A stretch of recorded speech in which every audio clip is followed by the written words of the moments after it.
Nii, Indrek, kutsusin sinu siia intervjuule, et võtta siis see tänane mäng kokku. Süksest sinu väikesest sorti comeback-mängust ei suudetud me küll võitjana välja tulla. Mille taha see mäng sinu silme läbi siis jäi? Et algus oli just kilus, aga lõpp läks kuidagi väga käest. Jaa, esimene poolaeg tegelikult suht okei.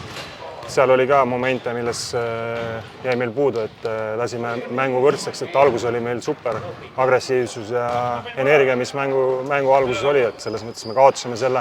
Teine poolaeg algas nende, ilmselgelt oli näha, et nad panid juurde, et nad olid kokku leppinud, et nad tulevad rohkem selga ja me kaotasime palli, ei saanud kätte ja lasime neil kohe selle scoring run'i teha ja eks sealt see vahe tuli, meie energia kadus ära kuskile, me ei saanud enam lihtsalt korve ja võib-olla rünnak oli ka ühe külge natuke, lõpp on natuke veel halvem, et selles mõttes me ikkagi võiks lõpuni ja peamegi tulevikus pingutama, et selles mõttes see lõpp läks natuke käest ära, et aga eks ta sinna läkski, et ma arvan, et me kaotasime oma energia ja rünnaku teravuse, et võib-olla liiga ümmarguseks.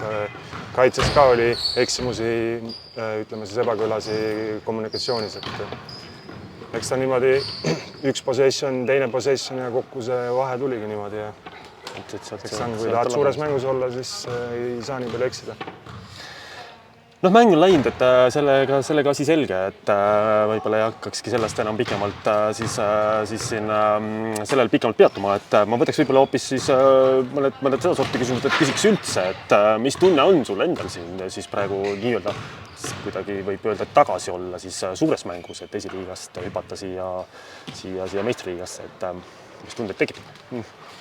No ma alustan Paidest, et ma Jannot kiidan ja tänan südamepühani, et see töö, mis ta seal teeb ja mis punti ta seal koos hoiab, et meil on trennis nii palju rahvast, et me saame seal vahetusi lubada, et selles mõttes amatöörklubides või tiimides seda nagu luksust alati ei ole ja Paide saalides on ju ka melu, et selles mõttes täis saal, et see on väga kõva töö, mida Janno Viilup teeb Paides, et südamest tänan Jannot, et me saime kokkuleppele, et ma hooajal teen siin edasi ja tulevikus vaatame uuesti oma plaanid üle. Et ma tagasi olen ikka on see hea tunne, et mul on väga head mälestused ja kogemused ja emotsioonid siit saalist, et selles mõttes olukord on teine, ma ei oota midagi, mul on hea meel olla nooremate kambas ja kuulata, kuidas nemad asja ajavad ja eks ma proovin sisse sulanduda, aga selles mõttes ma võtad asja rahulikult. Jah, et mul on nagu, mul on hea tunne kokkuvõttes. Tahaks näha, et me pakime seda ratplasaali järjest rohkem ja rohkem, mitte nüüd minu pärast, aga lihtsalt mängu pärast, et minu arvan, et selles satsis on sisu ja kui me oma energiat suudame hoida ja veel juurde panna, siis palun tulge seda vaatama ja teeme koos ägedat asja. Kuidas sa enda vormi hindad praeguse seisuga, et kuidas sellega olukord on? Et see tempo on võib-olla mingi tempo vahe võrreldes esiliigaga äkki on, et kuidas on, pead vastu või pigem on niimoodi, kuidas sulle tundub siin? Ümmargune on ka vorm, aga ümmargune välja ei paista, et selles mõttes on juba hea, et ja ülejäänud saab kiiresti timmida, et kindlalt ei hakkagi salgama, et see tempo vahe on selge ja proovin sellega kohaneda ja mitte jalgu jääda selles mõttes ja mitte ainult jalgu jääda, vaid ikkagi midagi nagu siis kasulikku ka teha, et mitte lihtsalt ennast peita, et olla nagu selles mõttes kasulik, kasutada oma omadusi ja selles mõttes ma mingeid asju täna juba nägin, et mis võivad olla tulevikus kasulikud meie mängus, et ja mõne viske sisse ka visata. Jah, täpselt. Et ma mõtlengi, et sa nii lühikest aega oled jõudnud siin meeskonna juures olla, et palju sa üldse oled jõudnud siis peatreener Brett Nõmme käekirjaga ja meeskonna mis iganes jooniste ja plaanidega tutvuda või on see ikkagi niisugune, et see tahab ikkagi natuke aega, et sellesse siis sulanduda?